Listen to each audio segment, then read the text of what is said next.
If you are 38, 42, 45, and your clinic is telling you PGT-A will save you time and help you get pregnant faster, because they say age automatically means more chromosomal issues, I want you to pause. Because what I'm about to say isn't something most patients hear. A test advertised as 98% accurate doesn't actually tell you what you think it does. 98% accurate at what? I made this video after seeing yet another report showing that using PGT-A more often doesn't improve pregnancy or live birth rates in IVF.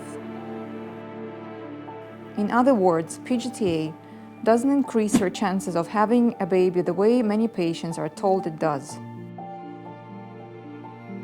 Hi, I'm Alina. I'm a journalist turned videographer, and I'm also a long-time IVF patient. I'm part of the 10 to 30% labeled with unexplained infertility. I've been through multiple stem cycles, multiple embryo transfers, most of them with PGT-A tested embryos. And the reality is, I still haven't had a successful pregnancy. So this is not abstract science to me, this is my life. PGT-A stands for preimplantation genetic testing for aneuploidy. Aneuploidy means an embryo has too many or too few chromosomes. Here is what patients usually see, a clean number. Some clinics even say any patient undergoing IVF can benefit from preimplantation genetic testing. And the labs behind this, iGenomics, Natera, Cooper Genomics, are big, respected global companies. But here is the question we don't ask. 98% accurate at what exactly? Embryos grow in the lab to day 5 or 6, the blastocyst stage. At that point, the embryo has two main parts: the trophectoderm, outer cells that become the placenta, the inner cell mass, the cells that become the fetus. PGT-A removes about 5 to 10 cells from the trophectoderm. The inner cell mass is not tested because testing it would damage the embryo. That's red flag number 1. If someone gives you a specific accuracy percentage, there should be the real data behind it.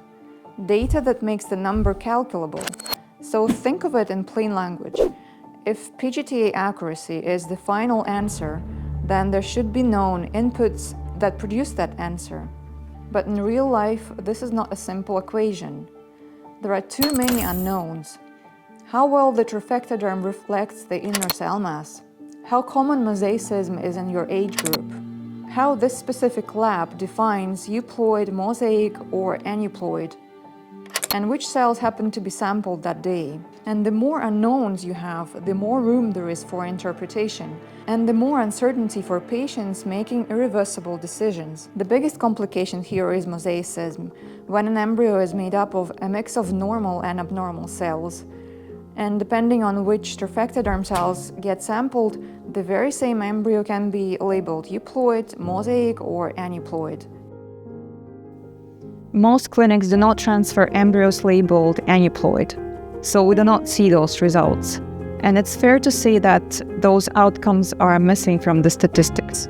Now imagine this. You are 41, you get one blastocyst, just one. You're told, let's test it so you don't waste a transfer. The test comes back abnormal, and suddenly your entire future hinges on 5 to 10 cells that were never going to become the baby, only the placenta. That's not a small decision. A false positive here doesn't mean the lab made a mistake in the usual way. It means an embryo gets labeled abnormal even though the inner cell mass may actually be normal or capable of developing normally. There are documented cases where embryos labeled abnormal or mosaic went on to result in healthy pregnancies and healthy babies. For example, a 2020 study looked at embryos with low-level mosaicism and their potential to develop normally. There is also a case report of a healthy baby born after transferring a known mosaic embryo. Another study followed children born from mosaic embryo transfers and found no health problems with an average age of 3 years.